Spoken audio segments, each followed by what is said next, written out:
What's going on? What's going on, everybody? It is the only sports podcast. I'm Will. That's Casino.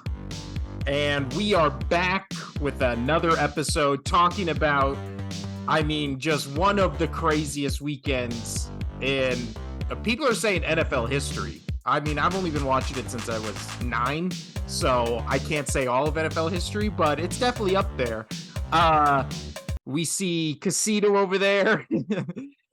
Patriots fan. We were hyping it up all for almost a month that you were going to the Patriots Raiders game, Casino. You got great seats.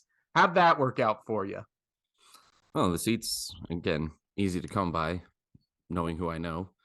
But yep. And I could just say that I witnessed history. So that's true.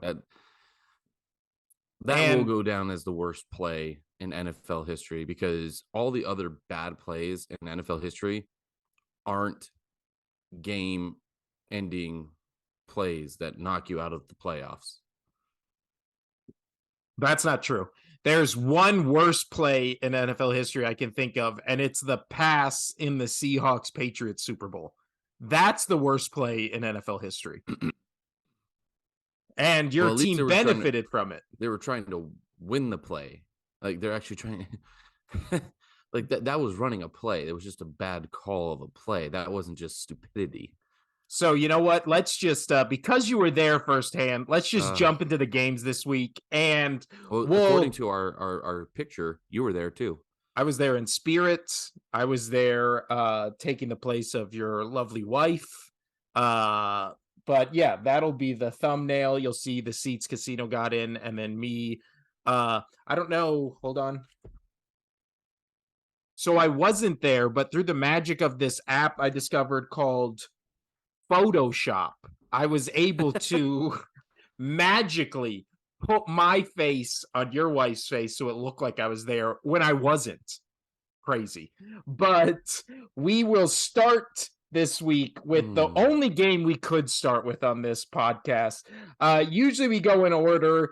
This week we will not, because I watched this game. Casino was there live. The now 7-7 New England Patriots lose at the now 6-8 Las Vegas Raiders 30-24 on maybe the weirdest fucking play I've ever seen in my life. Like, just break it down for us, Casino. Not just that play, but the game itself. How do you think the game was going up until that point? The game going up to that point was pretty much how I expected. Both teams, they were going to put up some points. They weren't going to be flashy. They're not playoff bound teams now for a reason. Like, that's just what it is. They're middle of the road teams of the season. May or may not finished right above 500. They may finish right under 500. It's just one of those seasons. So the crazy thing is, so the game was just going back and forth before that crazy play happened. The Patriots went down under 5 minutes. Great run by Ramondre Stevenson. Very happy because he celebrated in the end zone right in front of me. And so what you're going to see in the thumbnail, we were right there in the Wynn Lounge. Wynn Club, Field Club is what it's called. So we were right there. So he comes just pretty much running right up. He's from me to my TV here in the room, which is awesome to see. Really excited for the kid just to score a touchdown. I may have even jinxed it. Who knows? I told the wife, I was like, no matter what happens today, like if the Pats do lose, I'm happy for Ramondre. He got a touchdown in Las Vegas, as a pro. So kudos to him. Congrats to him. That's awesome. But after that, with about 30 seconds left, I don't agree. The defense should have stopped them. They had a chance on a 4th and 10. They didn't. But this is now, you got payback for the tuck rule.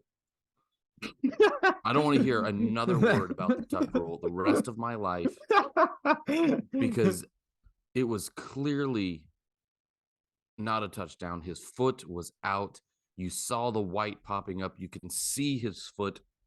He had probably about 3 knuckles of his toes over the damn line. It was not a touchdown. There's TV announcers, football writers, NFL writers. The list goes on and on. So not just, us with our Only Sports podcast. I know we're really high up there, but well, I mean, we're the only one. yeah. So no, I mean like up there as like sports important personality. Yeah. But yeah, all jokes aside, actual legitimate people who've been covering the NFL forever are like, there's no way that should have been called a touchdown.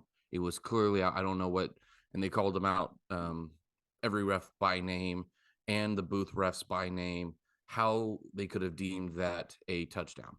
Now, hold on one second. I'm flipping through my papers here where I have all my notes. You're saying this game in week 15 between two teams that will now miss the playoffs makes up for the game that knocked the Raiders out of potentially going to the Super Bowl in the playoffs. Is that what I'm hearing right now? Mm-hmm. Yes, you are.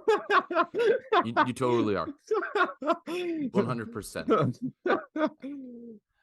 I mean, it's hard to argue with that. It's just, it was, you watch it for yourself. If you don't agree, feel free to comment on it. Time I will argue back. There's no way that was a touchdown. There was just no way that they could have upheld that, and they did. And it just blew my mind. It blew everybody in the stands' mind. There's at least 4 games this week that had major playoff implications that the refs just blew a call all within the last minute of a game. Like, so, fucking egregious this week. Jesus. So it shouldn't have even been tied. It shouldn't have been tied. But whatever. So it was tied. Going down, we had a chance, and we were almost in field goal range, or at least we could throw a shot. We didn't do either one of those. We handed it off to Ramondre Stevenson. He had a great run. He had about 25 to 30-yard run, and he was looking good.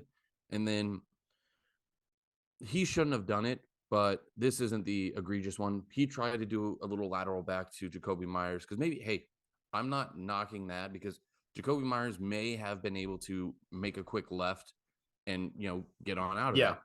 Mm-hmm. Especially because he was right there, so it was a safe lateral. Yeah. So Ramondre shouldn't have done that. No. But Jacoby Myers, he said that he did not see Chandler Jones just standing. And if he's standing in front of Mac Jones, he's towering over Mac Jones. Oh, yeah. So he threw it back to Mac Jones. But why would you throw it back to the quarterback anyway? There's nobody else behind him. And you saw Mac Jones, if you watched the game, he tried to, which is a horrible play call by the best offensive coordinator in the world, do a draw for Mac to go on the outside. He's one of the slowest quarterbacks in the league, and they tried to have him run it. Are you kidding me? Anyway, so I don't know what he was thinking. And like I said, in his interview, he's just, it's my fault. I didn't see him. That's pretty much all he said. It was just I didn't see him back there. Trying to be a hero, I guess, is another one that either Ramondre or Jacoby Myers said. I stood there in shock for no joke, probably about 5 minutes, not saying a word.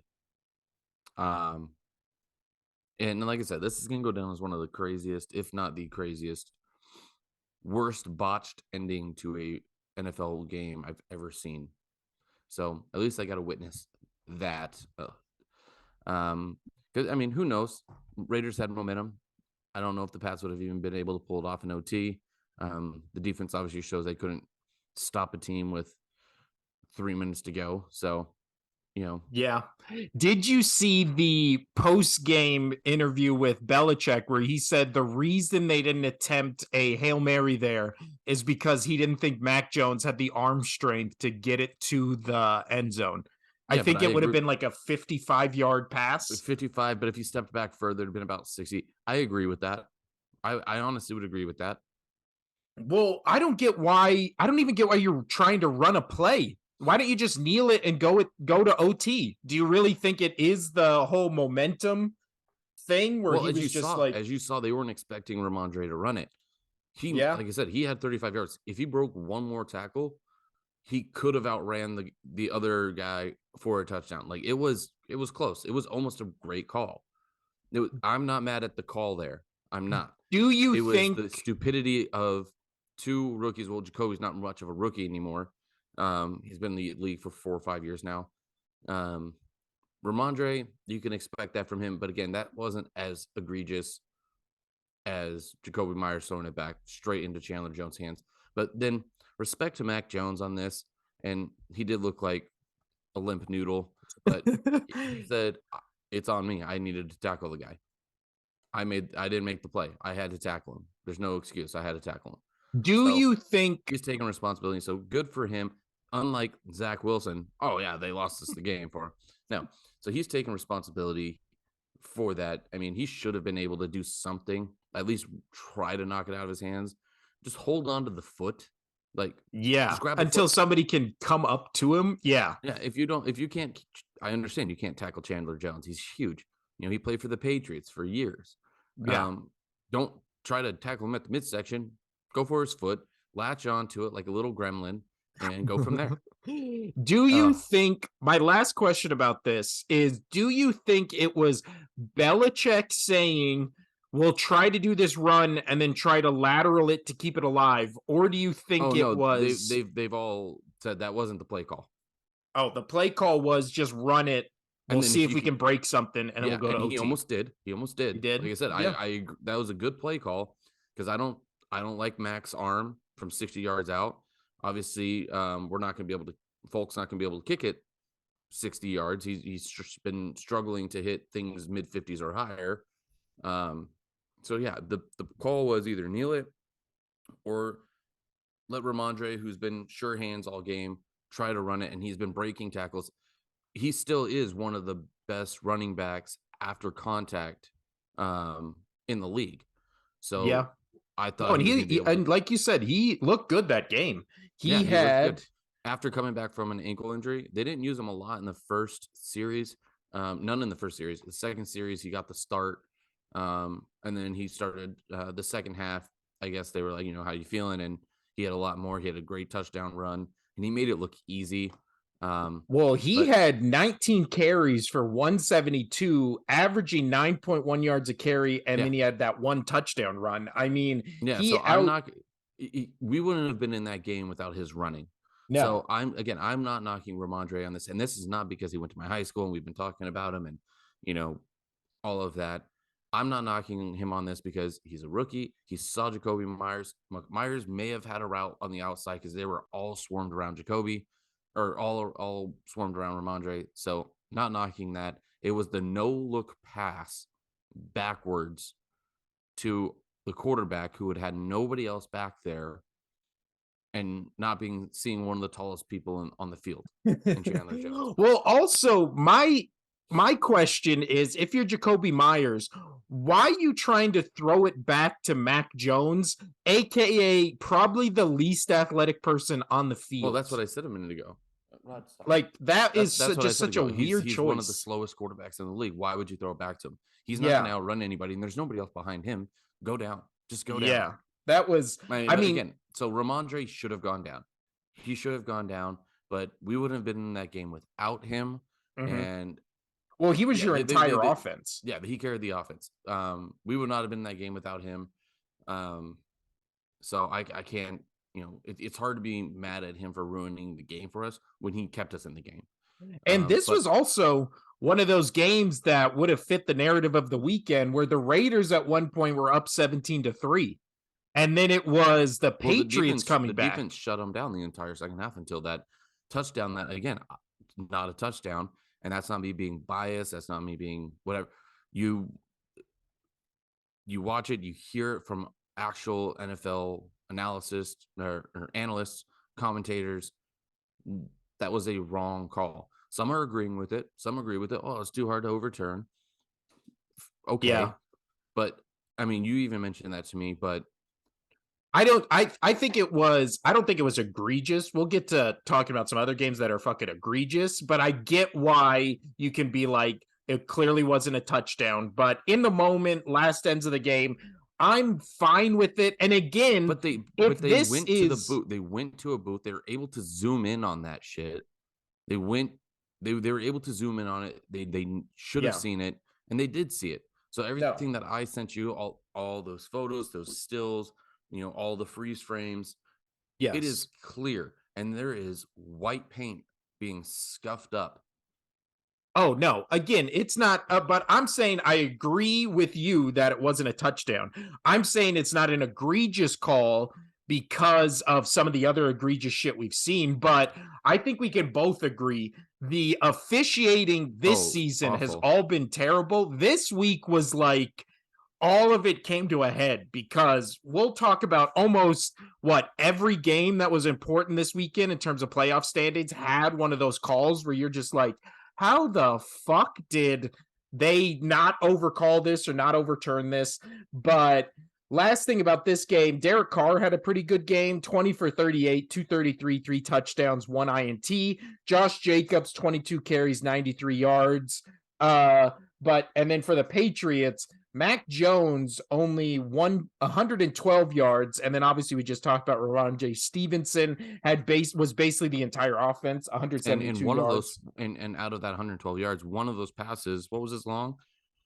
Oh, I don't One of know. those passes was to Jacoby Myers to set up the Ramondre Stevenson run. That was like a 40-yard pass or something like that. Yeah. I mean, And that I'm over it. that INT by Derek Carr, that was the pick six or whatever, just one of the worst INTs you're ever going to see. Why he threw that pass? I mean, the Patriots defender was 5 yards from who Derek Carr was trying to throw that pass to. That was egregious. But Mm. Casino, I respect you for coming on this pod and having to talk about that game. Now we can move on to happier things, which were literally anything that wasn't that game. So let's start. I mean, this first off, this week, week 15, for some reason, last podcast and on the YouTube channel, I called it week 14. I don't know where I missed a week there, but this was week 15. Week 15. It started on Thursday. Then it continued on Saturday, and then it ends tonight. So this week, with the inclusion of the Saturday games, has just felt like an eternity. Let's talk about first. We won't go in order of the Saturday games because there was clearly one game that was not on the same level as the other two, which is the Ravens and Browns. So we have the Ravens, who are now 9-5, and Lamar Jackson less, losing to the Cleveland Brown, Bill Cosby's who are now 6-8, the 13-3 win. They're the Browns quarterback. I don't know if you've ever heard of him. His name's Deshaun Watson. He's I don't know, something with massages or something. I don't know. He was 18 for 28, 161 yards, 1 touchdowns, no INT. He looked like he actually had remembered how to play quarterback before, and that's not and he still didn't look good. Then we had Tyler Huntley, 17 for 30, 138, and 1 INT. He also rushed 6 times for 15 yards. But this game, sandwiched in between two really good games. The Vikings-Colts game is one of the craziest things I've ever seen. Well, we'll get to that one. But thoughts on this game, Casino? I'll be honest, I didn't watch much of it. I was extremely busy. But I mean, start us off, and then I will kick with that. Well, I mean, just first off, the Browns are, it's crazy that a Deshaun Watson, take away all the things about the masseuse and about him being a fucking terrible person and a Bill Cosby impersonator and all that kind of shit. But take all that shit away. And this Cleveland Browns team is just not fun to watch or to root for, like when they had Jacoby Brissett in. Like he made this team, like you wanted to root for Jacoby Brissett, right? And now it's like you have this guy who you're just like, I mean, we're joking. Obviously, he wasn't as egregious as fucking, Bill Cosby, but he's not far off. And it just feels gross to. Oh, sorry. No, it's okay. But yeah, he just feels gross to root for and watch. And usually I like the Browns, like the whole lovable losers thing, but now it's just like I have no interest in Browns games. I don't like Deshaun Watson as a human being, and now I don't even like him as a quarterback. He just looks lost out there. He looks like he completely forgot how to play football, which probably happens when you're almost gone for the game for 3 years. Nick Chubb is still one of the best wide receiver or one of the best running backs in the league. And then Amari Cooper has moments, but he's also, getting thrown the ball by a guy who forgot how to throw the ball. So I don't know. The Ravens, on the other hand, this I don't know how you see the Brown. I think I called the Browns on this one.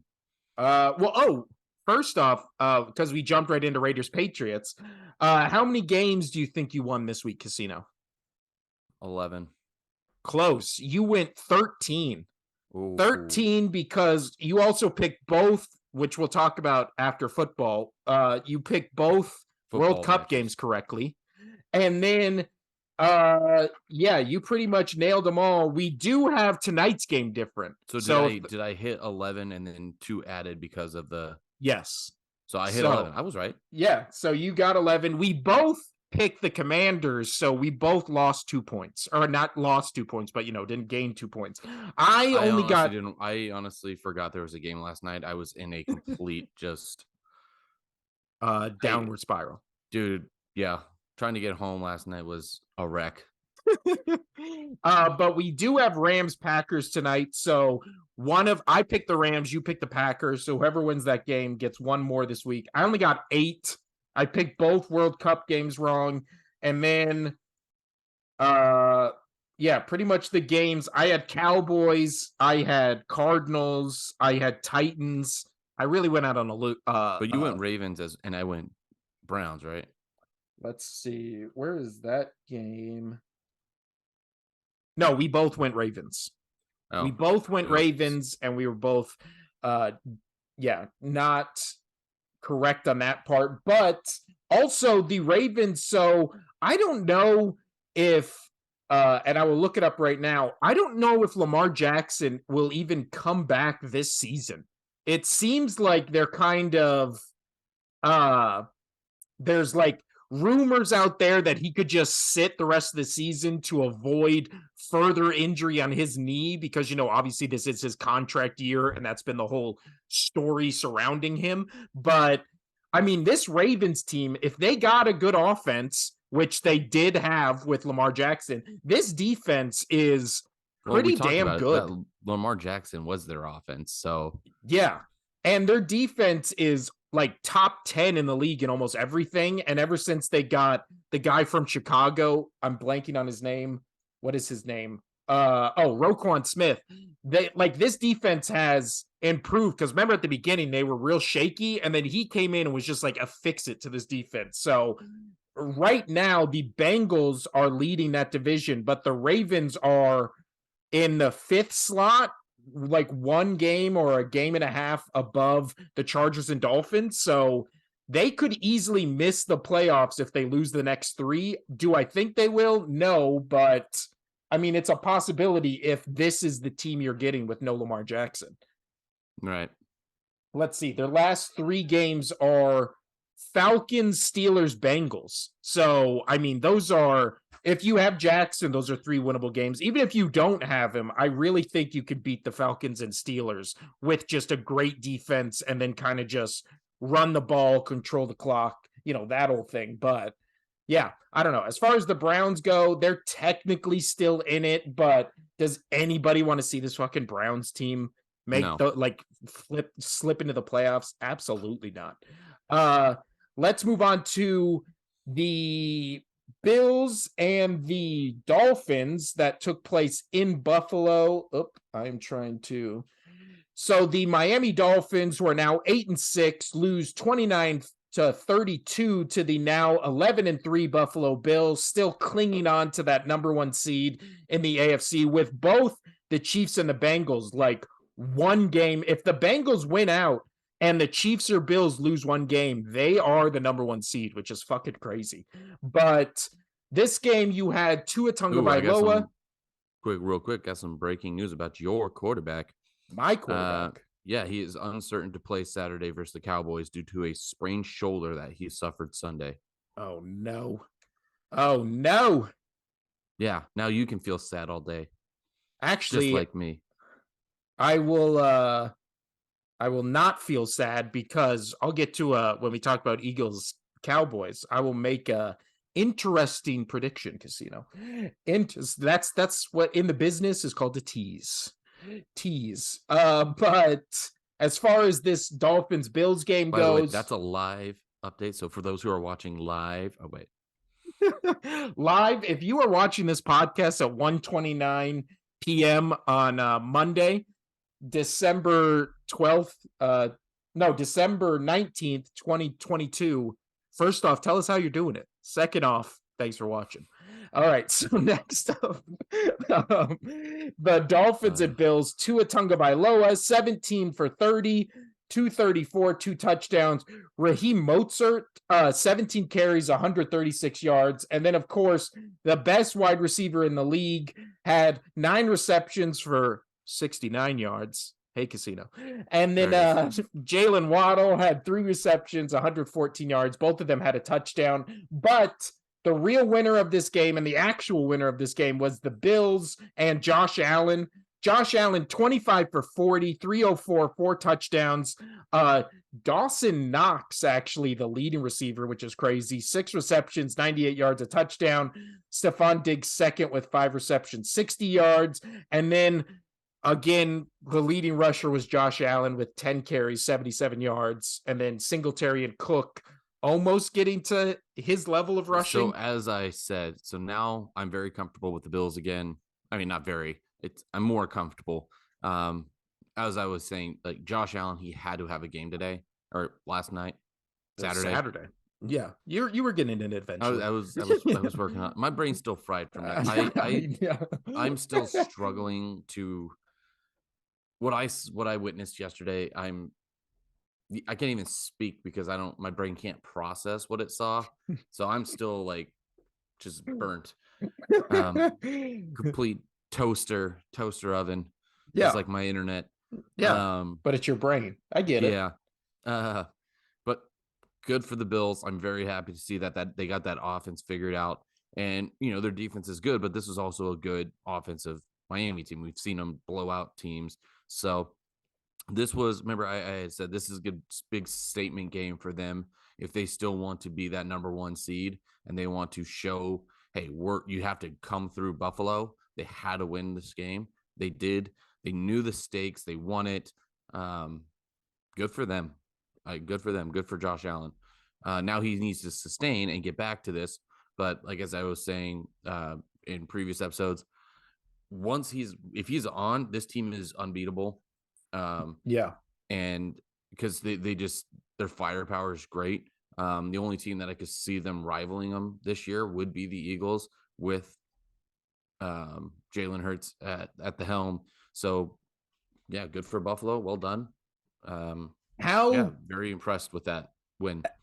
How confident now are you in the Buffalo Bills to be who we thought they would be at the start of the season, which is not just Super Bowl contender, but making their way through the AFC to the actual Super Bowl? Do you think this Buffalo Bills team will represent the AFC in the Super Bowl? I've always said yes. I said they needed to pick it up, but I said the teams that scared me, the Dolphins scared me. They've slipped a little bit, but they're still, as you can see, they're still a high-powered offense. So they had scared me a little bit, but the Chiefs, and oh my gosh, why am I blanking? Thank you, the Bengals. They're just playing good football right now. So yeah, continue. I got a screaming baby. Go for it. Okay, so the I think what most impressed me from this game, obviously Josh Allen and the Bills having that great game against this Miami team that has started to kind of turn back into a pumpkin. I know Casino loves when I use that reference, but the thing that I did like, or the thing that I did like about this game is the Buffalo Bills coming back down from, I believe at going into the fourth quarter or midway through the fourth quarter, they were down by 8. So they had to, obviously get a touchdown, get a 2-point conversion, which they did. Then they got the field goal to finally like push themselves over the top and win the game.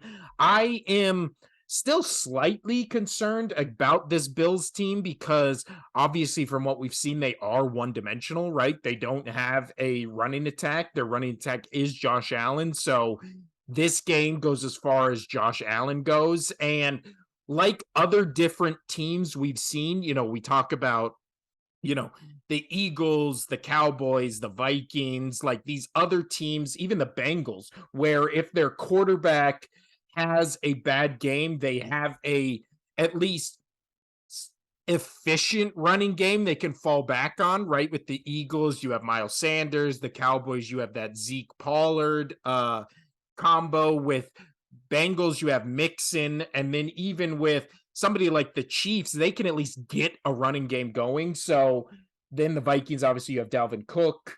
And yeah, there's just all these teams. Chargers, you have Eckler. The Dolphins, you have Mozart coming on and actually being like an actual running threat. So yeah, I don't know. The thing I was saying, Casino, the thing I was saying, are we?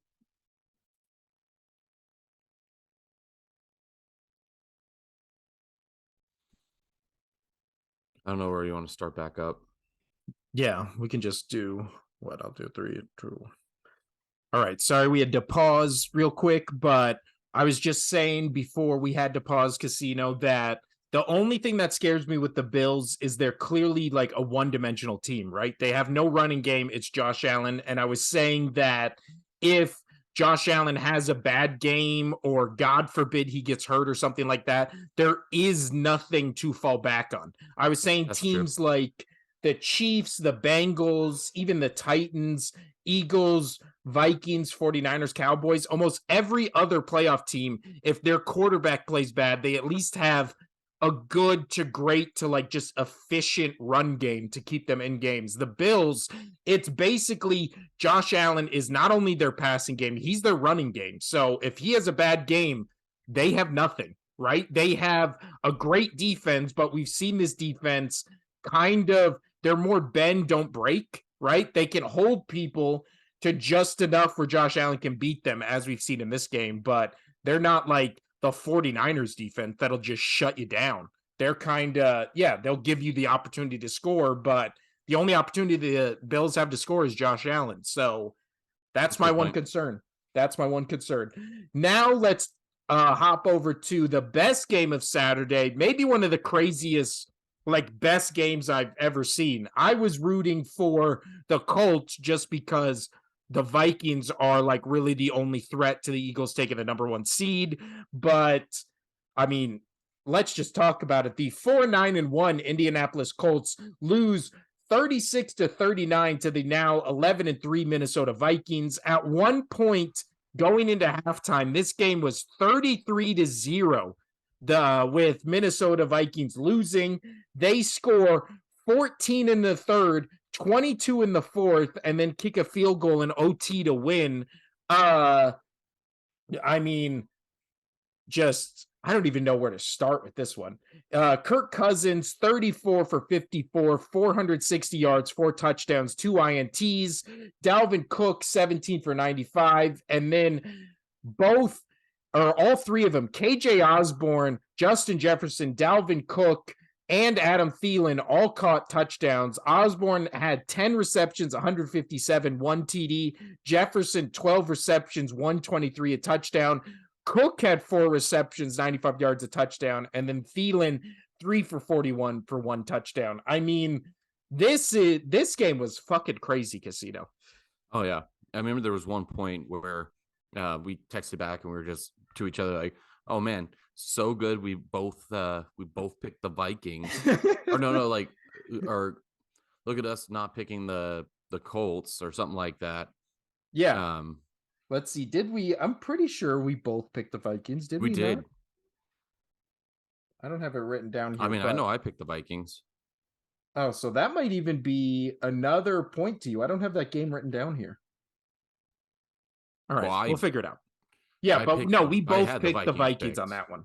So, but remember, I did say, and I will give myself credit when credit is due. I did say this Colts team would only be as good as they were willing to fight for Jeff Saturday. And the first half, I was like, fucking call of the year. This is amazing. And then all of a sudden they started coming back. When the Vikings scored 2 touchdowns, where it was 33-14, I called my son, my 10-year-old, down, and I was like, they're going to come back. I want you to watch this. It's going to be crazy. And then we watched the whole rest of the game. And then there was, I believe it was after they scored the next touchdown, I think it was 33-21. And then Jalen No, Rager. so we had, it was 33-7, then it went 36-7. And then that's when it turned into crazy. But there was a 36-21, yes. So I believe it was the Vikings were driving, and Jalen Rager, who I have PTSD flashbacks from when he was an Eagle, just stops running on his route that he would have been pretty much like, he definitely would have beat his guy. Probably wouldn't have got a touchdown, but they would have been within the 10. Like they would have been definitely in the red zone. He just stops running his route. The Colts guy follows the ball, intercepts it. Right then, I was like, oh, it's over, right? Like, this was the Vikings comeback. That's what stopped it. But then I don't understand how this Colts team was even up 33-0. They got that blocked punt that they returned for a touchdown. The defense was looking fantastic, but the offense, the entire game, could not do literally anything. Matt Ryan only threw for 182 yards and 1 touchdown. And then they had no rushing touchdowns. So how the Colts even managed to score 36 points is, I don't understand. But I mean, my real question. How about go for it. What's your question? My real question, Casino, is Matt Ryan the unluckiest quarterback in NFL history to be on two sides of, like, yes, 100%. The Super Bowl that obviously your team won against the Falcons, one of the most egregious comebacks in NFL history that shouldn't have happened. And then you have this one that is the largest NFL comeback in the history of the NFL. And he's on the side of both. And also, in neither game is it really his fault they came back. Like, it wasn't like he just threw 5 interceptions each time. It was just like a series of unfortunate events that I can't explain it. Like, but does this make you feel more or less confident in this Vikings team? They played the Colts. They should have put up points. With who they have, they should put up. I think Casito's attending to his daughter, but you good? Yes, I was. Yeah. All right, but you were saying they should have put up points. Oh yeah, no, you should put up points against this team. Like, there's no other go get it.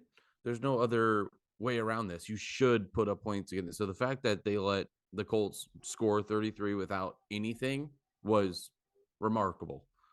Yeah. And the crazy thing, like, again, they were just stopping them, like making them do 4 and outs just by like tackling them short of the line, or like the Vikings defense only had 3 sacks on the Colts offense, and they had I believe they had a fumble recovery, but they had no INTs. So it was like, yeah, the Colts lost 1 fumble. So again, it's not like the Vikings defense was getting turnovers or like getting great field position or anything. They were literally just holding them on third and fourth downs, and then they would just get the ball back to the offense. It was like the literal definition of bend don't break. They never did anything that would cost them. And then even the Vikings offense, like I said, they were a couple third and outs on the comeback. They had that crazy interception. I think they also lost a fumble. So how this game ended up like turning out this way is just unfathomable. I don't know if I feel I will say that this Vikings team, I think we talked about it last episode. They have like 9. Now they have 9 come from behind victories where they're like losing in the last 2 minutes of the fourth quarter or whatever. How this is, I don't think it's sustainable, but then they keep sustaining it. Maybe it fucking is. I don't know, because they just seem I mean, you there was a point there where you're starting to knock them, and I said no, they're still a good team. They just they're just it's weird. It's just weird. So, I don't understand it. I don't. I mean, I expected them to win this game, but like last week, I had Detroit. I just felt Detroit was going to win that game. Yeah. Because Minnesota is good, but they have some weaknesses, and I thought Detroit was going to exploit them, and they did. So, yeah, like that. So this week, I didn't think it was going to be this close, because Indianapolis is just a dumpster fire. They have so much going on with just the organization, not just on the field. Like, this is just a rough time to be a Colts fan.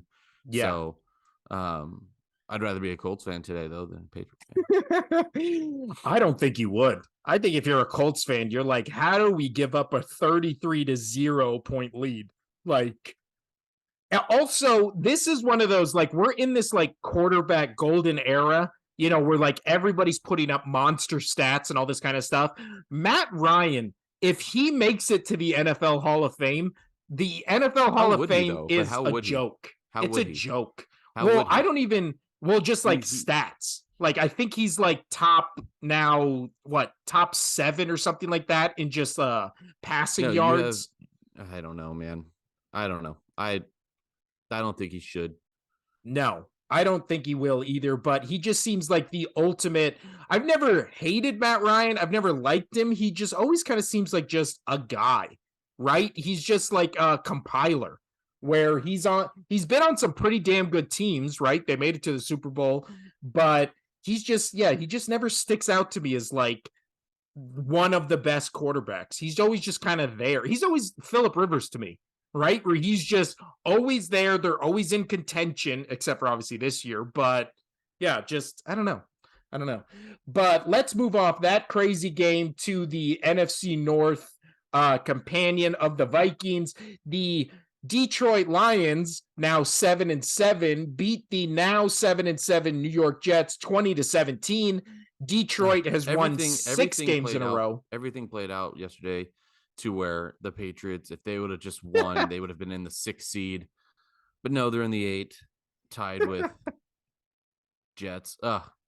Yeah. Continue. Good news on this game is we both did pick the Lions. We thought I said it was going to be a close game. Yep. And the only thing we did not call was Zach Wilson maybe having his best day as a passer. Yeah. I mean, his completion rating wasn't that great. He was almost at 50% completions. He was one missed attempt away from being 50% in completions. So yeah, not great in completions, but the ones that he did, 317 yards, 2 TDs. So he had a weird game. Well, he also did that thing which I fucking hate, and I've definitely talked about on this podcast, where when a quarterback is being tackled or falling to the ground, he literally will just throw it. And this one, he threw into triple coverage. His guy miraculously came down and caught it. I have no idea how that guy caught the ball, but it wasn't even like a pivotal play. Just take the sack. What is the point of throwing the ball just into no man's land? I fucking hate that play more than anything, and it happens all the time. But like you said, Zach Wilson was basically the Jets offense. It was him and Garrett Wilson and then Jeff Smith And then their tight end, the Uzma, caught the 2 INTs or the 2 Two TDs. But get this my guy Zonovan Knight, who I was starting on my fantasy league because I had no other options, he did absolutely jack shit. 13 carries for 23 yards, averaging 1.8 yards a carry. But let's talk about the team that actually won. Jared Goff, who shirt incoming casino that I bleeped out on that one episode so nobody knows what it said. But Jared Goff, 23 for 38, 252 and 1 touchdown. And then rushing, we had DeAndre Smith, 8 carries, 52 yards. Jamal Williams leading the league in touchdowns.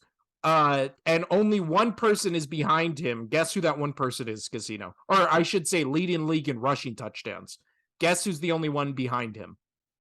By one. I don't know. I have no idea. Jalen Hurts. Okay, good job. Jamal Williams has 14 touchdowns rushing. Jalen Hurts has 13. And then nobody else is fucking close. So crazy stat there. But Goff, I'm telling you, like I would be more scared of this Lions offense in the playoffs than I would be of like other teams making the playoffs. Again, they are and have consistently all year been within top 4 of every team in the league in almost every statistical offensive stat. They only are behind the Chiefs, the Bills, and the Eagles, and I feel like they still don't get respect. Like, why does nobody respect this Lions offense, Casino? I don't know. Kind of shocked. I mean, I was on record at some point in this podcast saying, I don't trust Goff. But I mean, he's just consistent. He's consistent. It was the defense that lost them games beginning of the season. But like we said, they played just enough. I don't know how you can say this offense is not a good offense or not getting the respect because everybody's contributing. He's getting it to everybody. You had 3 receivers with over 50 yards each. Amon-Ra St. Brown, he is legitimately a good to great wide receiver. Like, again, I don't feel like people view him as a threat. He is always in these Lions games just catching crazy passes. He's always wide open. He gets himself open, which is impressive. But yeah, no, everybody is getting catches from this guy. So that's crazy. So here I'm counting 1, 2, 3. So 1, 2, 3, 4, 5, 6, 7, 8. He had 8 people who caught the ball, and he tried to hit 2 more. He was passing the ball everywhere to everybody. Again, when you give Goff time, like he can pick you apart. He really can. And people don't put him in the category of other quarterbacks, but he's having a great season. And also, this is a guy we've seen in the playoffs get to a Super Bowl. It's not like this just isn't some like bum. We saw him get to the Super Bowl on a very good Rams team. And again, that season, remember, they had that crazy Monday night game where he played as good as Patrick Mahomes and just lit up the Chiefs team for over 40 points. Like, this is a guy who's a fun game. Yeah. That was a fun back and forth game. And that's what I'm saying. This is a guy who we've seen light it up and go on a playoff run and get to the Super Bowl and only lose, to one of the greatest defensive minds in the history of football. Like, this isn't some like scrub. Also the Lions, their next 3 games are the Panthers, the Bears, and the Packers. So no, I think that they can win.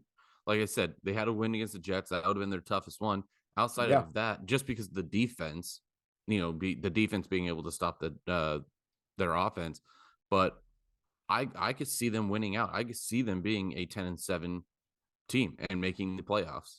Yeah, so right now they are just on the bubble. They are technically the 9th team behind the Seattle Seahawks, the Washington Commanders, and the New York Giants. So with the Commanders losing on Sunday night, which we'll talk about, and then the Seahawks losing to the 49ers, I think we both agree that while the Lions are on the come up, the Commanders really feel like their only threat. I think they jump Seattle next week. I really Well, do. I mean, yes. Well, here's the thing: they got the Niners, Browns, Cowboys. I don't trust the Browns to win, but I don't see the Commanders beating the Niners or the Cowboys. To No. be honest, I mean, I can see them beating the Cowboys, but that's going to be a closer game. Um, Yeah. And then but who do the Seahawks have? the Seahawks. Sorry, press the wrong button. The Seahawks have Chiefs, Jets, Rams. So we Oh, went through this. I think last episode as well. I can only see them beating the Rams. So the Lions have the easiest schedule to make it into that spot. And as we were just saying, they are currently tied with the same amount. Oh, gosh darn it.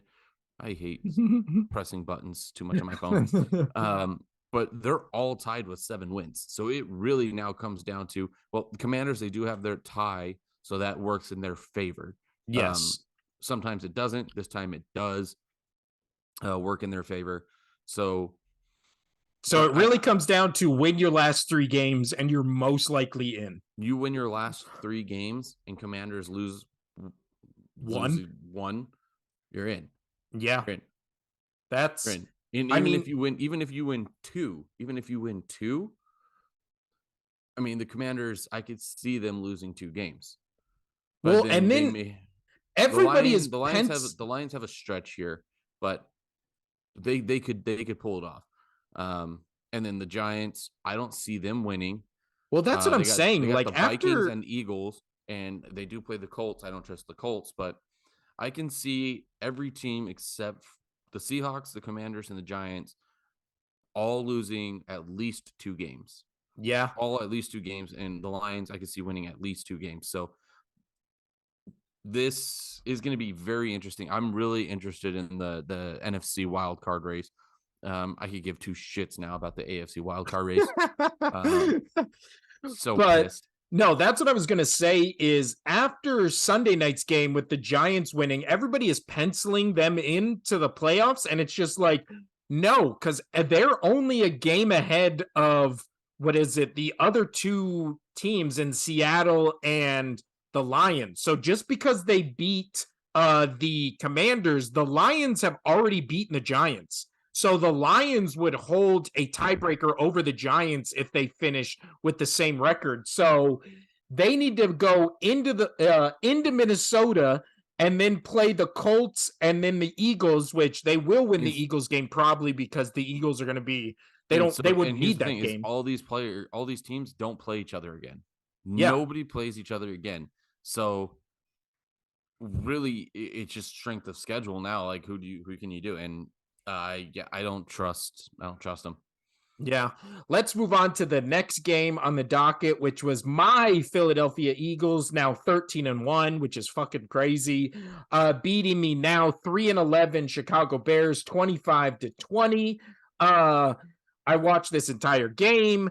Jalen Hurts, I will give credit to Jalen Hurts for in the press conference, people were like, why'd you have such a rough first half of this game? And his answer was because it was really cold and I couldn't feel my hands. And everybody was like, okay, I mean, that makes sense. Like, I like that he just came out and was like, I couldn't feel my hands. It was cold as shit. Like, that's why I was so rough in the beginning. And it was just like, yeah, you looked fucking cold. And that makes sense because he threw 2 really bad, uncharacteristic INTs, but then the second they come out of halftime, they controlled the entire game after that. I sent you the clip of Justin Fields having one of the best quarterback runs I've ever seen, like where he is just making moves and making guys miss. Oh, he sliced and diced that entire team. I thought he stepped out of bounds multiple times, but apparently he didn't.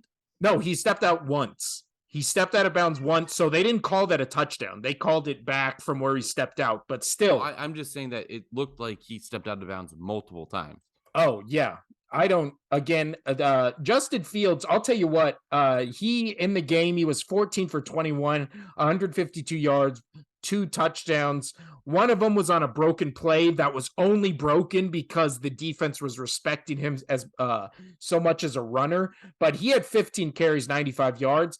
I'm telling you, next year, like if the Lions and Bears can keep up this momentum they have, they're gonna be scary teams next year. Because this Bears team, I'll tell you what, Justin Fields, if you can get him somebody like an AJ Brown, there's no reason why he can't have a Jalen Hurts-esque season next year, because that dude can play. And the entire time I was watching this game, I was just like, he like leaps off the screen, first off as just a dynamic runner, and then when he gets time, and if he can get weapons, he can be a competent passer. Like, that's all you need him to be.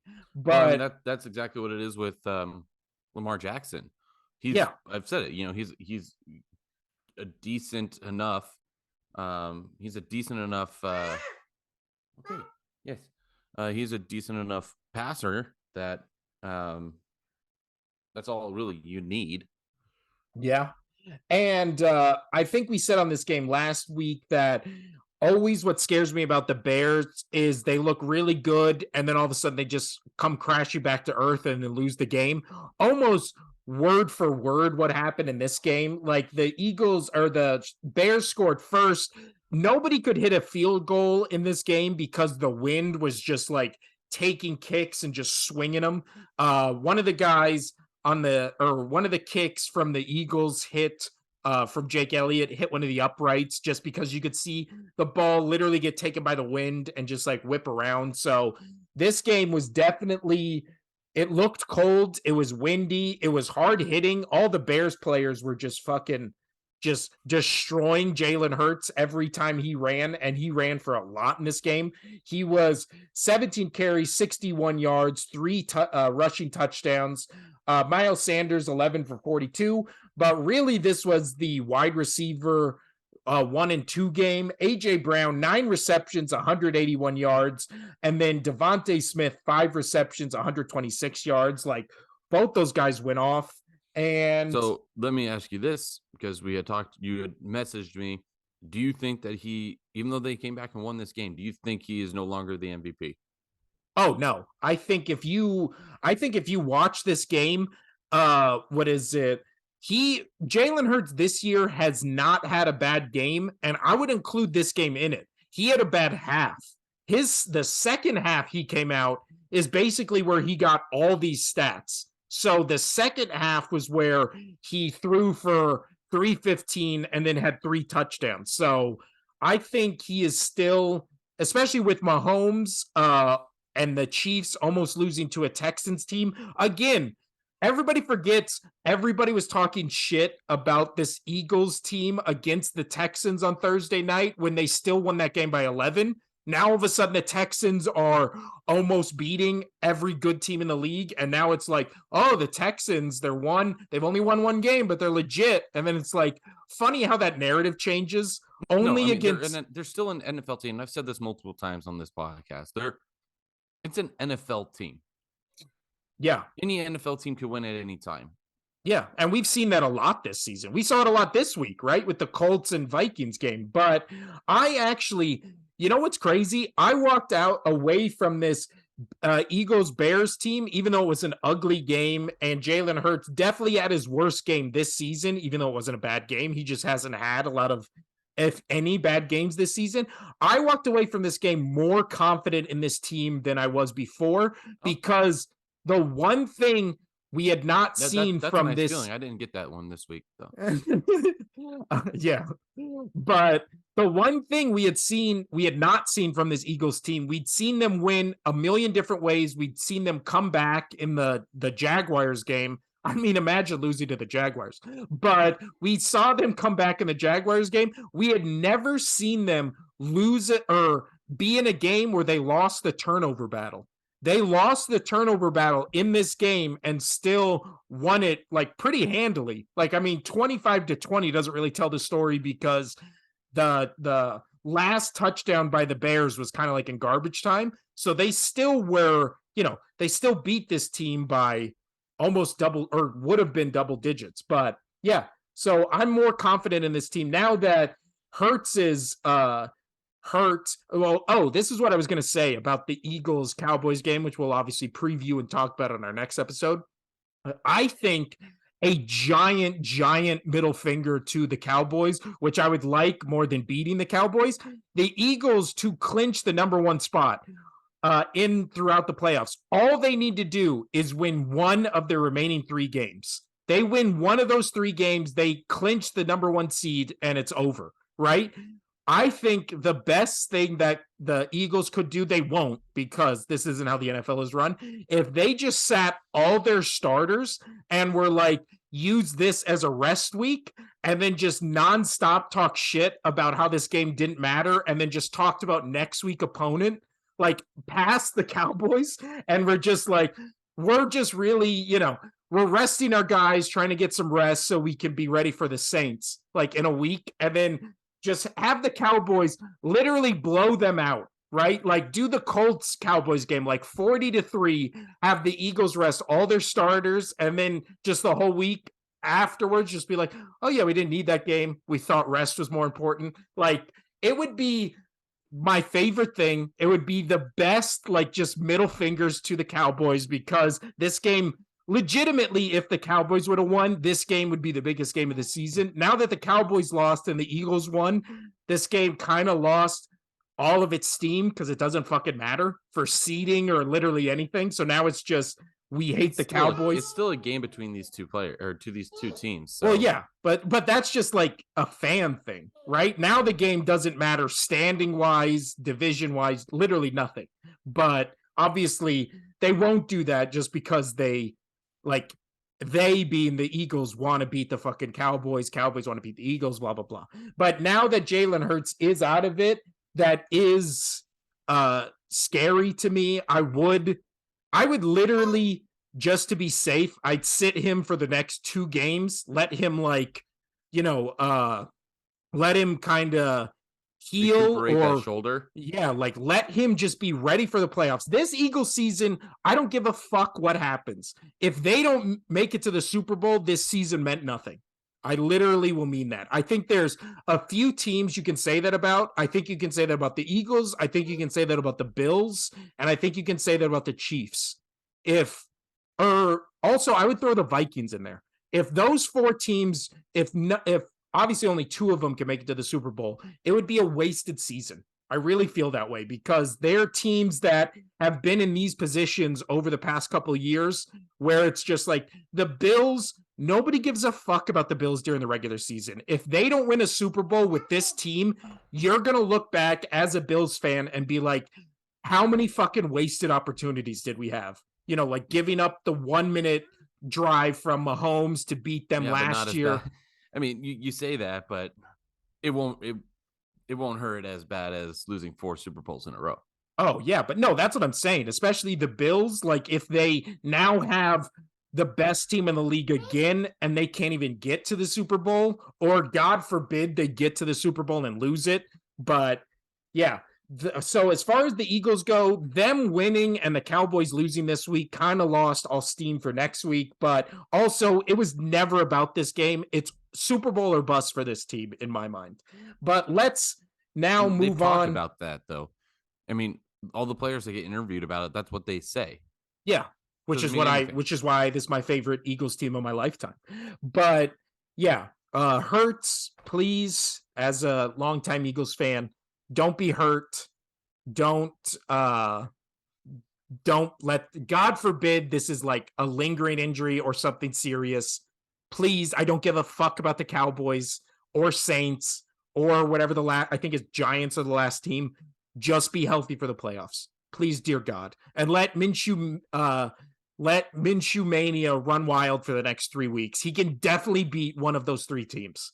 Please, Hurts. I beg of you. But let's move on to the other team we're just talking about. The now 10-4 Dallas Cowboys lose 34-40 against the Jacksonville Jaguars 6-8. And before we get into this game, Casino, I'm also unveiling a new segment this week. It's the My name is Will, obviously. It's the Willie D, Big D player of the week. That Big D is for defense. So my Willie D, Big D player of the week is Sketchy. is Is that another where is his t-shirt? name? Rashawn Jenkins, who had 9 tackles, also 9 assisted tackles, 2 INTs, and he had the INT that won them the game in OT. So congratulations, Rashawn Jenkins. You are Willie D's Big D player of the week. New segment, I think really is going to take off. Yes, it will be on a t-shirt. But I can tell by Casino's reaction, he loves it. But also for this episode, you're the big Willie D, Willie, whatever it is. Yeah. Because I just have no energy. I'm trying. I really am trying, folks. Eternal crying. It's fine. Eternal crying, and then like, the per usual kid, then the dogs. Yeah. I'm sorry, fans. It's okay. My shoulders are slumped in this because it's the weight of carrying the show on them is pushing them down. You are 100%. I mean, you do most shows, but whatever. But I said this morning that I was just like really jacked up today. I don't know why, because really that you sent me it in all caps. Yeah, I had in a good mood today. I had to scroll to read that whole message because it was all in caps. That's how much space it took up. Honestly, I'm in a good mood today, and I have no idea why. It has nothing to do with football or anything that happened yesterday. I'm just in a good mood. I don't know why. It's weird. You want to come over and help me? Yes, and make you in a good mood? I will try. Just bring the lube. No. We're good. It's gonna be dry. Big Willie D's not. No. And you know what, Casino? Also, Willie D's Big D co-host of the week. I'm giving it to you, so you can walk away from this podcast at least feeling good as an awards winner. But now let's dive into this Cowboys-Jaguars game, Casino. I was very excited by the Eagles-Bears game, the Eagles winning. I was jumping off my couch, screaming. I shook my tiny baby's head with excitement out of joy at the end of this game because Eagles-Bears ended right when this game was going into OT. So I flipped over on the DirecTV to this game, and I tuned in literally 2 plays before this, debacle happened. It was amazing. I don't know why Cowboys fans are giving Dak Prescott shit. That was actually a really good throw that hit his wide receiver right in the hands, and the guy just didn't catch it. Because they're Cowboys fans. I mean, that's true. They want Cooper Rush now, apparently, which I've already seen a Cowboys-led Cooper Rush team, and they are not as good as a Dak Prescott-led Cowboys team. But wasn't that wait, hold on. Wasn't that the whole narrative when Cooper Rush was, oh man, we would have been such a better team with Dak. Oh man, we're so good. But I mean, with Dak, we're even better. Oh man, yeah, Cowboys. We're the Cowboys fans. Again, I don't know how you put this game on Dak's shoulders when your all-time Cowboys defense gives up 40 points. Well, they didn't give up 40 points, but they gave up 34 points to the Jacksonville Jaguars. I mean, Lawrence had a game. Dude, Lawrence, 27 for 42, 318, 4 touchdowns, 1 INT. And then Travis Etienne Jr., 19 carries, 103 yards. So they passed all over this defense. They ran all over this defense. I don't know how you put this. I think we both picked. I think we both picked Dallas. I think you picked Jaguars for reverse jinx. No, I picked Cowboys for reverse jinx. You picked Jaguars. We were both picked. I did pick Jags. Yes, you did. Look at me. We both picked Jaguars. Again, my mind is in a fog. What did I have for breakfast this morning? Who knows? Sadness. Sadness. It was nothing because I was already full of just shame and embarrassment. Pain. But we both picked Jaguars. I scratched out Jaguars. I keep going back to this. It's tough. It's tough. But I scribbled out Jaguars. Happen, you just have your heart ripped out in front of you.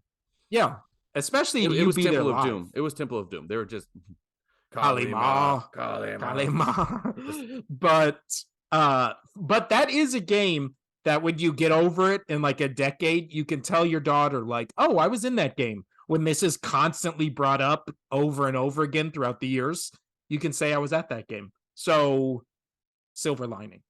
But Thanks, buddy. yeah, you picked the Jaguars. I picked the Jaguars. I scratched out the Jaguars and picked Cowboys just for reverse jinx. Never doubt the reverse jinx. Eagles win with me picking the Bears. Cowboys lose with me picking them. All is right in the world on my end, not so much on Casino's end. I still try to point. I can't do it. But as far as let's first talk about the Jaguars. The We might have to start rolling Jaguars, through a little faster here. yeah, the Jaguars can weirdly like still make the playoffs. They are behind now the Jets and the Patriots at 6-8. But if they win out, they have a real shot to kind of back end their way into this playoffs. And this Jaguars team, we've seen them be good defensively. We saw them in this game. They can be good offensively. And then they have a Super Bowl winning head coach. I'd be scared to play this team in the playoffs because they've proven. Because they could beat the Titans. Like, they're right behind the Titans. Well, they can win. That's the crazy thing. They can still win the AFC. What is that? The AFC South. So we had talked about this. The Jaguars could win that division on the last game of the year for them on January 7th, because they play, and it's, I'm looking at it right now. They have a TBA on when this game will be played. Or TBD, to be announced. So they play. Well, the crazy thing is, the Jets and Jaguars play this Thursday. So that's the Thursday night game. And that basically feels like a win and you're in the playoff hunt, lose, you're out of it for both teams, right? For the Jets and the Jaguars, because the Jaguars, I believe, are one game back of the Titans. But like you said, if they beat the Titans last game of the season, they win the AFC South, and now they're going into the playoffs as a 4 seed, which is nuts. Like, they would be playing, let's see, as of right now, they would be playing the Ravens. And if the Ravens don't have Lamar Jackson, I'm taking Jacksonville all day in a Ravens-Jacksonville game.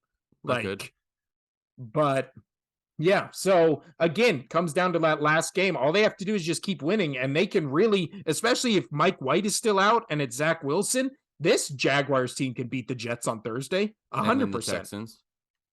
Yeah. The Texans, we've seen them put up a fight every week, but they could.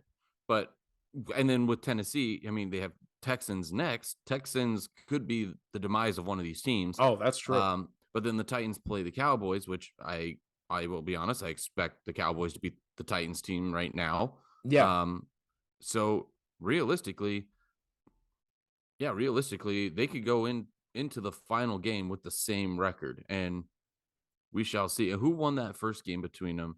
It was just last week. The Jaguars blew out the Titans. Yeah.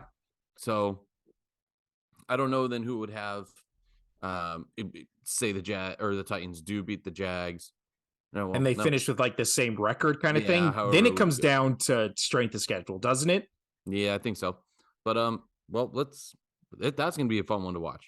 Well, and on the Jags, they're not going to make one of the wild cards. No, they're not. They are going for the Titans. And well, the crazy thing is, if the Titans win out but lose that game to the Jaguars, they're the ones that might be able to back into the playoffs. If the Jets keep losing, if your Patriots lose like 1 or 2 more games, I don't know. So the AFC, I'll tell you what, the AFC and NFC playoffs are real interested with 3 weeks ago. Like, seeding for I love how last week you were like, oh, it's pretty much set up. No, I know. No, you're not. No, it's not. Well, it was much more clear until this week, where everybody who was supposed to lose lost and everybody who was supposed to win won. I don't know. This was a crazy week. Makes no sense. I'm just, Do you want me to carry the show now? Yeah. No, I'm Uh, good. I'm but still sad. I'm gonna sit here and eat this cucumber.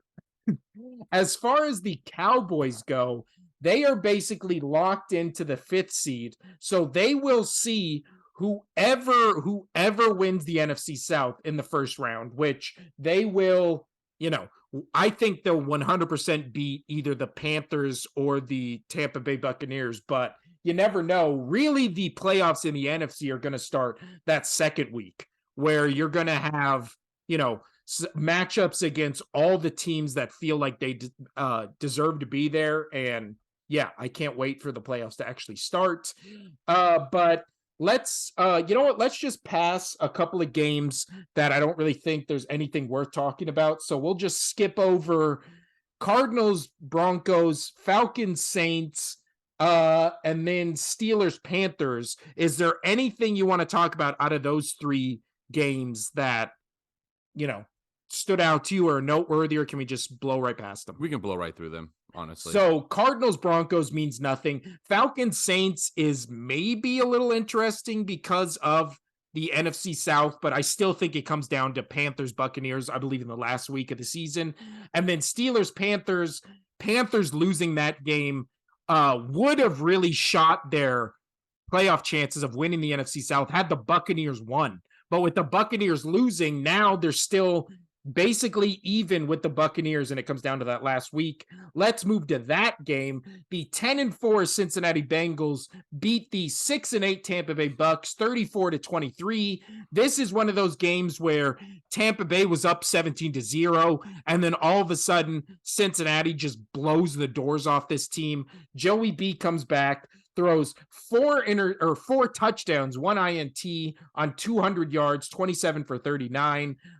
Joe Mixon and Perrine were kind of absent, so this was literally all Burrow, and then Chase, Boyd, and Higgins all caught touchdowns. So Casino, the Buccaneers, on the other hand, Tom Brady had one of the worst games I've seen Tom Brady play, maybe ever. Yeah, like he had 2 INTs. I know he lost a couple. I think it was 2 fumbles. Maybe he only lost 1. So 2 fumbles were lost. I believe both of them were him. So he had 4 turnovers on the day. Still was 30 for 44, 312 and 3 touchdowns. Godwin, Evans both caught 8 and 5 for 83 yards. 1 touchdown for Godwin, none for Evans. Their running game, once again, non-existent. What is going on with this Bucks team? More pressing question: what is going on with Tom Brady, Casino? I don't know. I was defending him multiple weeks in a row, but that was a bad game. I don't know, man. So this is my thought, and this is not me trying to save face for Brady. He's tried really hard with this team, and I think now he's over it. Yeah. That's where I think it is I think he tried to pull this team together for so many weeks now. Because like I said, I don't think he was playing bad. Those are reports out there like where he's calling meetings and he's coaching up players when he's always said that he wants to be coached as well. He doesn't want to be the coach. Which I mean, greatest of all time, that's kind of tough for you, it's kind of tough. Like, what is Todd Bowles going to tell Tom Brady that Tom Brady doesn't already know? Like, it's not that. It's accountability. Hold him accountable. And Todd Bowles, most of these coaches outside of Belichick have just rolled over and just been like, well, you're Tom Brady. Like, I'm not going to nitpick you. You know what you did wrong. No. Yeah. Because Belichick, what he used to do, and this is why there's stories out there saying Tom misses Belichick. People may be fabricating that, but I could see that being true where he wanted the coach to be like, hey, you missed that pass. I don't care if you know that, you made that mistake. You can't make that mistake. You have to be better. I need to see this from you going forward. You have to do it. There's no ifs, ands, or buts. You got to do it or I'm going to sit you kind of thing. And I think that is something, Brady's always been one that drives off of that type of, that type of discipline, drive, like criticism kind of Criticism. thing. Thank you. That's where I was trying to get somewhere along that lines. I'm still again fogged up. Um, but that whole tough love, like he needs a chip on his shoulder. He needs somebody to be angry with them, or like, hey, I need to see more. I don't think that you could do it. He needs something to fight against. And right now, like, I mean, he should have that in Tampa right now, but I just don't think anybody else does. So he's given up. Yeah. And I mean, you look at Tom Brady's stats this year, he has about the same completion percentage he always has every season. If you look through it, he has 66% completion percentage on the dot throughout the season. Last couple of years, he had 67, 65, 60, 65, 66. So his accuracy isn't what's the problem. What the problem is touchdowns and yards. He has almost 2,000 yards less passing than he did last season. And, there's only 3 games to go. So I'm sure he'll at least be past the 4,000 passing yards range. But in terms of touchdowns, he only has 20 touchdowns this season. The past 2 seasons with the Bucs, he had 43 and then 40 in that Super Bowl year. So there again, we've talked about it. The Bucs aren't just scoring, they're just not scoring touchdowns. Brady is that offense. The offense runs through Brady. They have no running game to speak of. And we've talked about this multiple times. The wide receivers have just fallen off a cliff this year in terms of catches, in terms of getting open, in terms of their yak. It's just like the wide receivers are not helping Tom Brady out at all. And you could see why he's frustrated. He's trying to force the ball in. He's holding onto the ball way too long, which has led to more fumbles than I've ever seen Brady have. And then INTs, I mean, he only has 7 on the season, but you can tell that's kind of ramping up the past couple weeks where he's just really trying to force the ball to guys who aren't open. And especially when you play against a Bengals defense that not only is underrated, but they might be only behind, the 49ers and the Eagles in terms of playing the best defense in this last quarter of the season. So, yeah, as far as the Bengals, I still think there's a real scenario where they beat the Bills next week on Monday Night Football. They obviously already beat the Chiefs. The Chiefs haven't looked like the world beaters everybody thought they would be the past couple weeks, so they could stumble. I could really see a scenario where the Bengals go into the playoffs as the number 1 seed in the AFC. I don't think that's out of the question. No. Whew. And that was just my rant. Let's move on to we only got 2 more games to talk about, and both of them were very important to. Let's first talk about the AFC standings. The Tennessee Titans lose to the now 8-6 Los Angeles Chargers, who won 17-14 against the now 7-7 Tennessee Titans.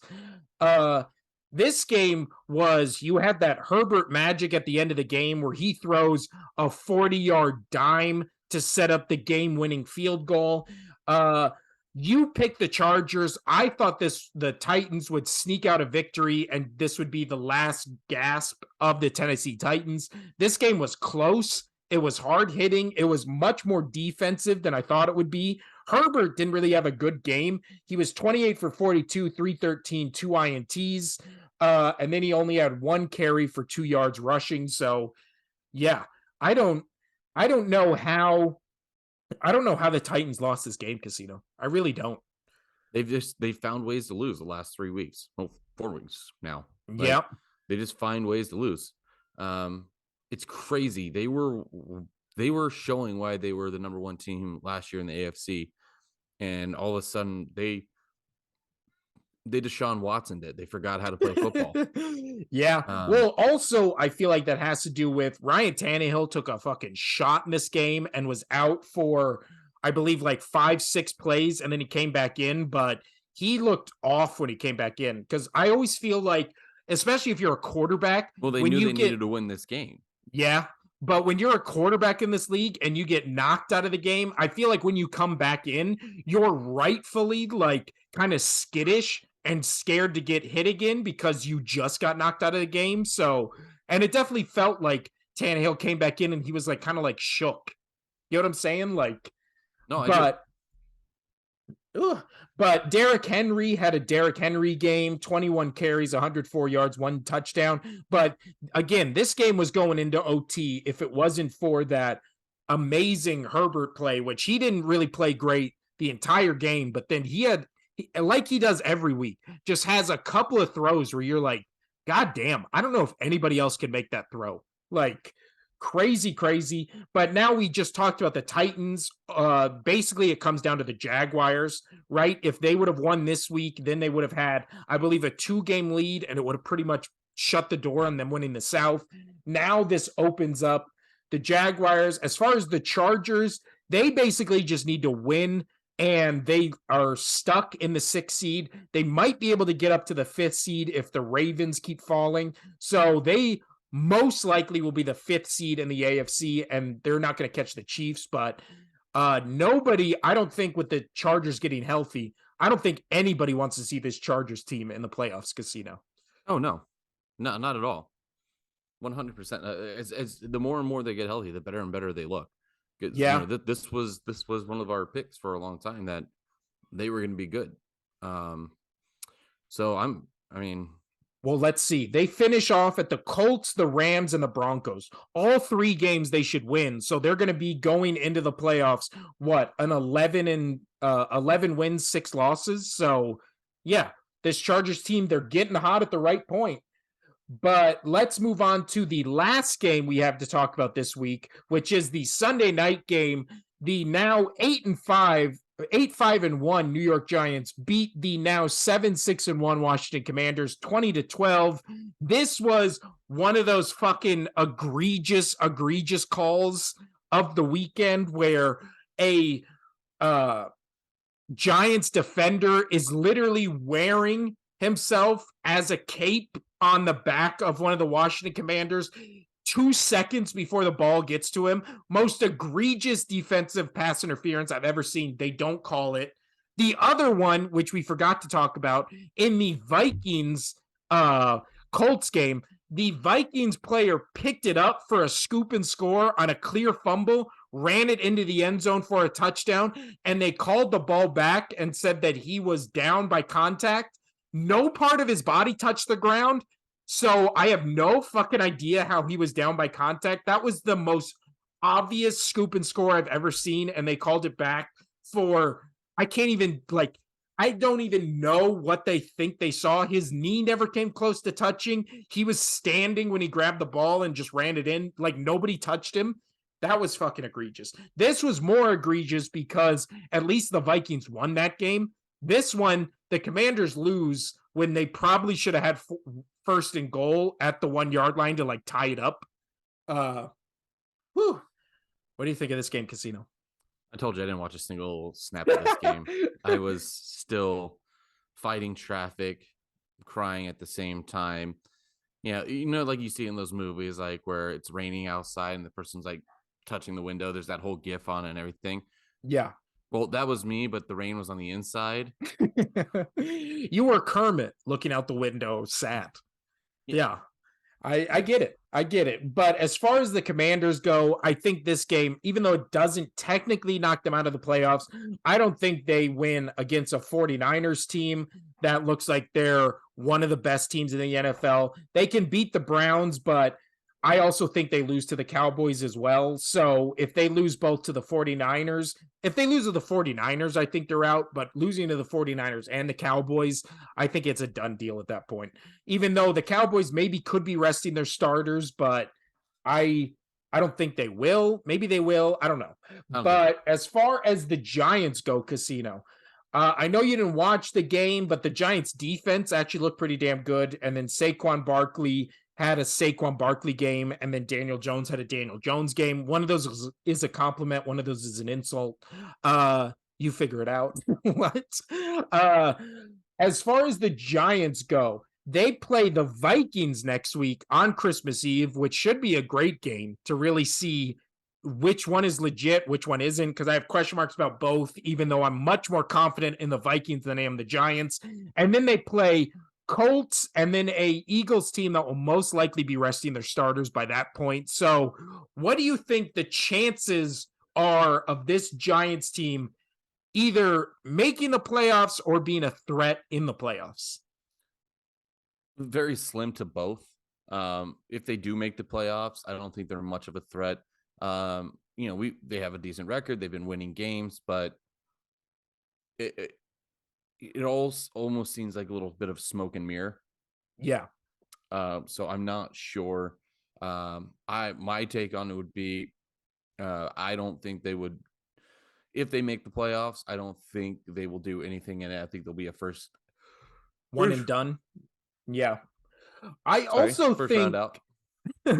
I also do think that the two teams on the bubble right now, the Seattle Seahawks and the Detroit Lions, I think those teams are more dangerous and more fun to watch than the Giants or Commanders. Wouldn't you rather see the Seahawks led by Geno Smith and then the Detroit Lions in the playoffs over this Giants team and this Commanders team? I would love to see it. I think I would too. I don't think, Can the we just red. make this like a World Cup 32 game playoff?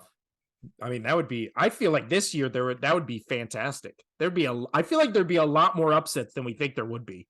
Oh yeah, But that has been our you would week. have the Houston Moroccans go all the way to Against the could you imagine if they actually did that and it was the Texans and like Commanders Super Bowl and everybody would be like, how the fuck did we get here? But that has been our week 15 breakdown, review, recap, sadness circle, however you want to say it. But talk about the World Cup. yeah, and then that was my segment to the World Cup. There you go. If the Rams-Packers game is good, we'll do a short video on that tomorrow. Maybe if Baker Mayfield does something miraculous. But last thing we're going to do before we get out of here is recap great World Cup. Is it the best World Cup game you've ever seen in your life, Casino? It's up there. Yes. It was up there. It was very controversial, some will say. And why would some say that? They find it funny that in 4 games leading up to the World Cup, Argentina gets a PK where Messi can score. Oh, so I will say this. I was not that first PK for Messi in the World Cup. I thought it was light. I didn't agree with it. I thought it was a bit of a flop. I mean, it's soccer. Hey, wait, hold on. Now I'm going to interrupt your thing with breaking news you gave me. As of 22 minutes ago, report Jalen Hurts could miss remainder of regular season after suffering shoulder injury. Now it hurts. They're resting him. Oh, God. If this is how this fucking Eagles season ends, I swear to God, I'll murder somebody alive on this podcast. And you're the only other one on here. So we have Jeff coming on soon, remember? Oh, that's true. That'll be the introduction of Jeff. His introduction and his demise. Now keep talking about the fucking World Cup. Now I'm going to be sad. This is... motherfucker. So anyway, I didn't agree with that call. Also, I thought the Argentinian player who ran into the France goalie, I thought that should have been a foul, a little bit more than what it was. We have a friend in our group chat, and I hope you watch this, but I know he won't. He was saying, "Oh, well, he got pushed into the goalie." No, that didn't happen. The guy was up and over the Argentinian player, so there's no way that he could have lifted the Argentinian player into the France goalie. Like, that's just not how physics work. And he went up and he saw the goalie in the air, and he leaned and threw his shoulder in, lifted up, and got him in the gut. So I thought there could have been a chance where that Argentinian player could have been yellow carded at bare minimum, or even worse, being on a goalie, which is no-nos. You don't hurt the goalie. Like, that's even more of egregious. Now you got me saying that word of a foul. It's a good word. Egregious. But after that point, man, did the World Cup get good. Messi had a really good assist for another goal to make it 2-0 Argentina. It's late in the game. I was thinking that pretty much it was. Sorry, timeline. Why? Again, buttons. I'm not good at pressing buttons. I got fat fingers. I don't know. Yeah. Why? Okay. This is stupid. I just want to see this. Anyway, so it went up and then it was somewhere in the 70th minute. Actually, it was in the 80th. I found it here. I had said previously that Mbappe for France was not going to play as hard or worry as much because France had won 4 years much and he's got much longer career coming up for himself. And he scored in the 80th on a penalty, put it in. So there's one goal for him. And then in the 81st minute, right after that, he scores immediately on probably one of the most beautiful plays in this World Cup. Was a wonderful scissor kick, bounced it, went in. Great shot by Mbappe. So he's now tied the game at 2-2. It goes into extra time. Lionel Messi scores in the 108th minute. Looks phenomenal doing it. Prestige Lionel Messi. Looks great. Now you're like, okay, now the game's over. Nope. In the 118th minute, what happens? Another penalty for France. Mbappe steps up again, ties it to make it 3-3. Just absolutely. So it goes all the way down to PKs. And, this is how you want the World Cup to end. And my buddy was arguing in our group chat, in BJ's in my group chat, where we will have him on the podcast. I can't wait to have you and him just arguing. Always entertains. We always argue. We always argue about it. But this is the moment of the game where I woke up from my slumber and actually I watched the start of PKs and I watched the whole thing till the end, Casino. Yeah. So he was saying that, PK should be out of the game. It should be a golden goal. Okay, but you know what? Now explain to people what a golden goal is in case they don't know. Golden goal, it means when you get I was thinking golden showers. Golden goal is where you're in an overtime and whoever scores first, game done. So if that was the case, this game would have been done with Messi scoring in the 108th minute. But didn't work out that way because PKs are a thing, and that's how the rest of the world does it. And here's the thing. I hate when people say, and he was trying to compare it to hockey. I hate when people say, oh, it should be a golden goal. And my buddy brought up, well, hey, in the NHL playoffs, they do a golden goal. Fine. But, the shootout in the regular season, cool. But it is in the sport for a reason. It is a skills competition. Yeah. And I am fine with that. I am totally fine with that because that's just that. All that means is that's just another aspect of this game that players have to practice and learn. That's like when they say NFL fans hate how games come down to the field goal kicker. Like, well, that's a skill position. You better make sure you have a good field goal kicker. Yeah. And in this one, it's you better have a good people who know how to do PKs and also a goalie. And that really showed that really showed earlier on in the World Cup with the oh my gosh, I'm blanking. I can't help you out. I don't know what you're going for.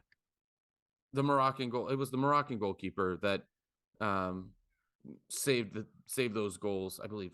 Anyway, regardless, it happens where goalies are able to stop the goals. They can. It's also on their job.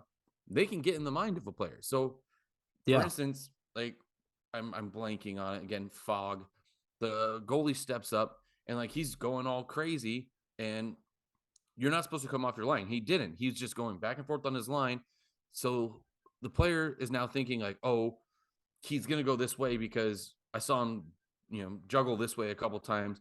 But in reality, and it is all about timing. That's why a lot of the shooters, they can tell when You're very welcome. They can tell when a goalie is going to go a certain way, and then they correct their shot. Yeah. And that's why you can't run up to the ball, stop, and then kick it. You can do a little bit of hesitation, and it's the same in hockey, where as long as you still have forward momentum, it's good. So it's how you can control your body. It's how you can control your accuracy with doing that. It's a skill. You have to learn it. It's part of the game. I'm tired of people saying, stop making that part of the game. It's bullshit. They just finished playing 90 minutes plus another 30 minutes plus the stoppage time in both of those. They're exhausted. Well, also, do you really want the World Cup to come down to a sloppy, ugly goal just yeah. because who's more conditioned, which is also another part of the game. So I mean, hey. Well, cool. also when it comes that. to soccer, how many games do you see end 0-0? So if it's going to go till the first person, unless it's a friendly, yeah, yeah, there's not many games that do that. Well, also it comes down to the fact where, like you said, they just played for however long, and then it's like, how long is it going to take for another goal to happen? There's all these rules made in across every sport to try to make their game shorter because games are too long as it is, right? Right. For years, the Major League Baseball has been trying to figure out how to get their game shorter because they don't want games going 4 hours. So imagine you're having a soccer match where it's 0-0, or in this case 3-3, and they've already played the entire game. How much longer do you want them to go terms of? And so kind of going on hockey before I finally get into the PKs, kind of going on hockey is you've seen it a couple times. Like there was a few years back, it was one of the bubble games where the Lightning win a game that went into like 6 OT. Yep. That's playing 2.5 games. Like I know. It wasn't enjoyable to watch because the skaters that were out there trying to skate, they're going a third of their speed. They look awful playing the game. Yeah. It just was not enjoyable to watch. Well, and then that definitely has to hurt you. Nobody really celebrated. It was more of a relief that the game was over. So getting now to the full time, now getting into penalties with soccer. How it started is Mbappe. He elected to go first. He gets up there. He kicks. Of course, he scores, which makes it. He scored 4 goals for France that game. Well, 3. He scored 3 goals during regular time and then 1 penalty, but 3 penalties throughout that game he had to take, and he scored them all, which is high. That's good. Good for him. So he scored. Then Messi went up. He scored. So now it's out of their hands. The 2 best players on the field, on the pitch. It's out of both of their hands.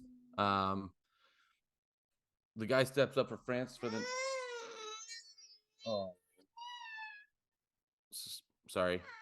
It's okay. The guy steps up for France. The Argentinian goalkeeper makes the save. Looks really good doing it. And then this is why we got to finish these. Looks really good doing it. Argentina basically went 4 for 4.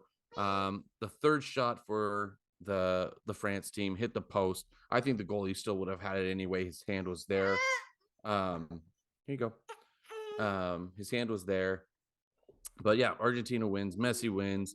My buddy who just subscribed, who came to town to watch the football game, went with us. He said, "Are you going to call Messi?" And this is a shout out to you, buddy. Are you going to call Messi the greatest of all time now? No, I'm not. Whoa. There is still a competition with many players from the past that are just as good and had just as good of careers. It's just, you say is best of all time because it's in the moment. I'm not going to say, who's the best of all time because there's cases for everybody. I honestly don't have who's in your time. But who's in your mix? Who's your handful of guys? He's up there in my mix. He's up there. I would have to sit down and actually go through because there's a lot of players from the past. Argentina, Brazil. There's a lot of there's a lot of players. Okay, this is gonna have to. We're gonna have to. I have to go. Sorry. This is how this segment's gonna end. Oh, well, I mean, that is all we have here on the Only Sports Podcast. Casino started the podcast frustrated. It's only fitting he ends it frustrated. I'm not Started frustrated. this. I'm just not. I'm not frustrated now. It's just there's But and then I started it happy. Now I'm extremely unhappy. So great way to end the podcast on a downer. We will see you on next episode where we will talk about week 16 and all the Christmas Eve Christmas games. Hopefully there will be a Jalen Hurts update so I can either come on here excited or crying. Casino. pick it up next game or next episode. See, I said game. I'm just out of it, guys. So I'm so sorry to all the fans. Again, Will. This is real time. I love real time. This is my favorite episode we've done so far. This is live. This is live. This is my favorite episode we've done so far. My name is Will. That's been Casino. This has been the Only Sports Podcast. And always, that's my kid. Casino's child making an appearance on the show. Subscribe to us wherever you get your podcast. Go to the YouTube channel, The Only Sports Pod, The Only Sports Podcast, I should say. Follow us on Twitter. I don't remember the Twitter handle. I don't care at this point. I'll put it in the description. And adios. See you Tuesday or Wednesday or Thursday, or Thursday or Friday. Whatever. Adios.